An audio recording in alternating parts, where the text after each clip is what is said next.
Welcome, Nicole, and thanks for joining us on our next episode of Who's Penny. How are you today? I'm pretty good, thanks, Damian. It's always good to see you on the screen.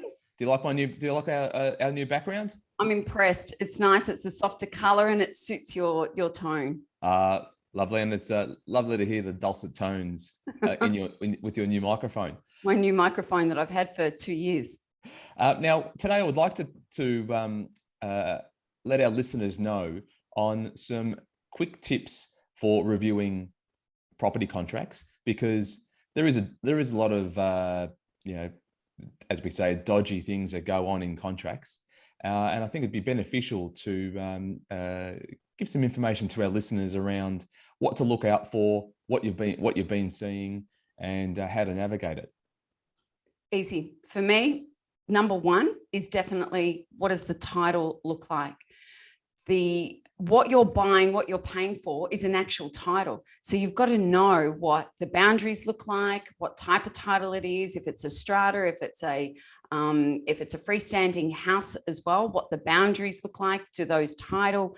Does the title plan align with the physical boundaries? Quite often it doesn't. And if you need to rectify any type of title discrepancy, it's a really, really expensive and drawn out, lengthy process. Okay. What's our next tip?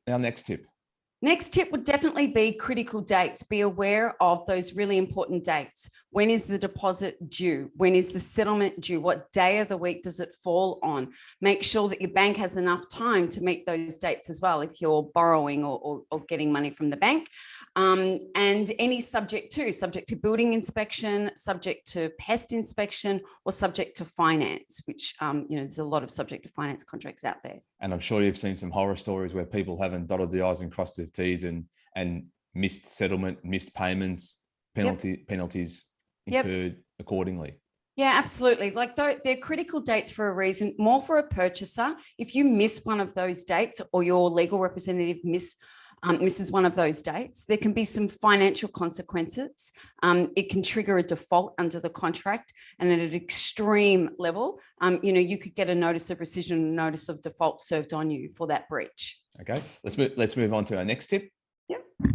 So the next tip would be outgoings. Know what the outgoings are. Now, they include things like council rates, water rates.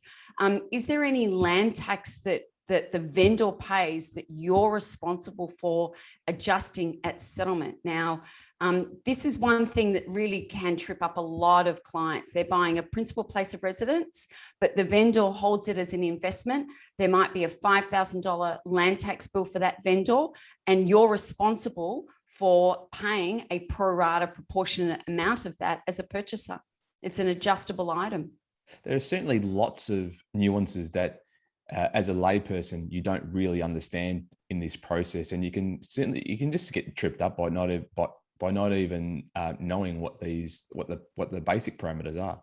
Yeah, and look, I don't expect any client to know a contract and how to read it. So it's always good to outsource the things that you don't know, especially when it's such a big investment, and get the right advice. And if you can manage to negotiate a special condition or a clause that waives your obligation to adjust, then you've just saved yourself a couple of $1,000s in some instances. And that's all done in just reviewing the contract before it's signed, right? Correct. Yep, that's exactly right. That's all part of the process. These are the things that we look out for. Okay, let's moving on to our next one.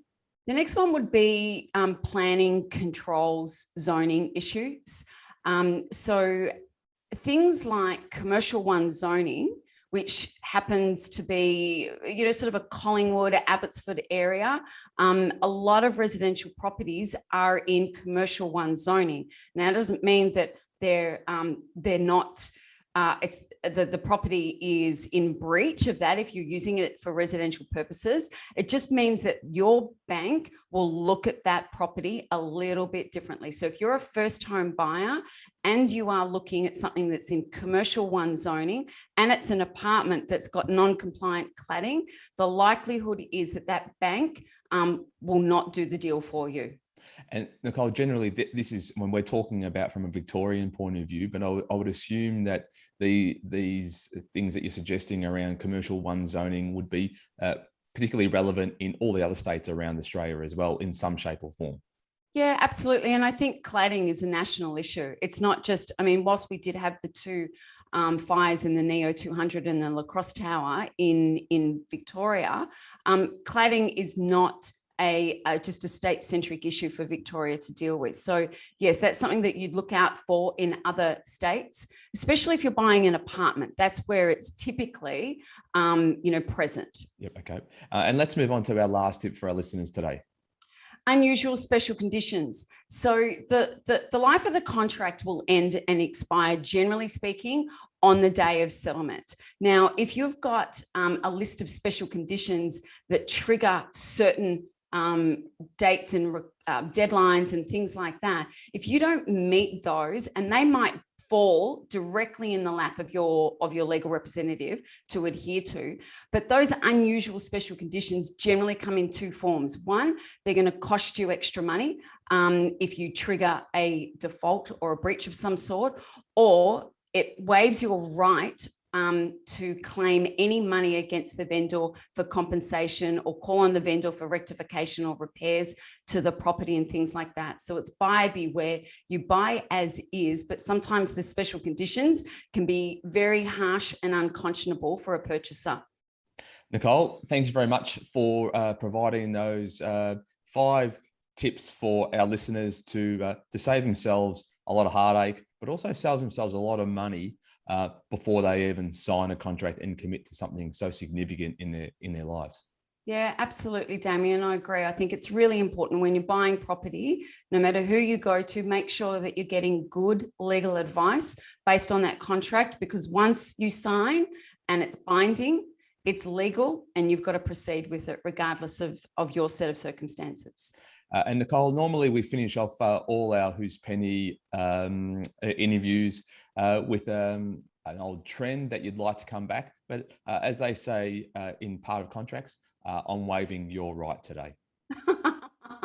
Good, because I'm running out of useless talents as well. And I've forgotten all of the trends from the 80s. No worries, Nicole. Thanks very much for today. And we'll be talking to you soon. Thanks, Damian. Good to see you. Bye-bye. Bye.